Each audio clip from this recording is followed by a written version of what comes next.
વડોદરા શહેરના ખોડિયારનગર પંચમ એલાઇટ પાસે ગાય દ્વારા બે વ્યક્તિ પર હુમલો કરવામાં આવ્યો,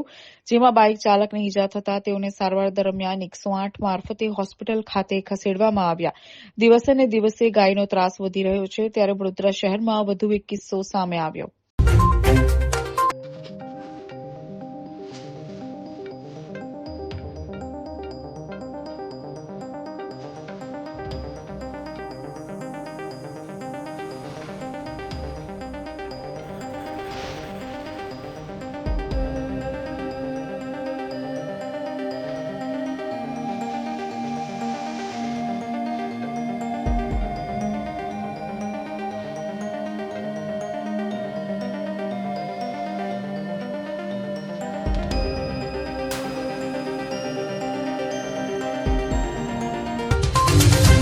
વડોદરા શહેરમાં જે રીતે ગાયોને દૂર કરવા માટે વડોદરા મહાનગરપાલિકા લાખો કરોડો રૂપિયાનો ખર્ચો કરે છે, ગાયો પકડે છે,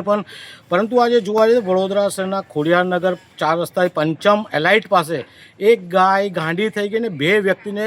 એટલો મૂઠમાર માર્યો છે અને એક વ્યક્તિને અત્યારે 108 દ્વારા હોસ્પિટલ ખસેડવામાં આવ્યો છે। ક્યાંક ને ક્યાંક ગાયો જે બપોરે આજે છોડે છે અને છોડવાના કારણે ગાયોને ખાવાનું મળે છે કે નહીં, કે આપે છે કે નહીં, અને ગાયો ક્યાંથી આવે છે એ હવે કોર્પોરેશનનો વિષય છે। પરંતુ જે રીતના આજે ગાયો હુમલો કર્યો બે વ્યક્તિ પર અને બેમાંથી એક વ્યક્તિ ખૂબ જ ગંભીર રીતે ઘાયલ છે, 108માં મોકલે છે, એક વ્યક્તિ બચી ગયો છે। ક્યાંક ને ક્યાંક ગૌપાલકે પણ ધ્યાન રાખવું પડશે કે ગાયોને જે રીતે ગૌપાલકો છૂટી મૂકી દે છે, છૂટી મૂકવાના કારણે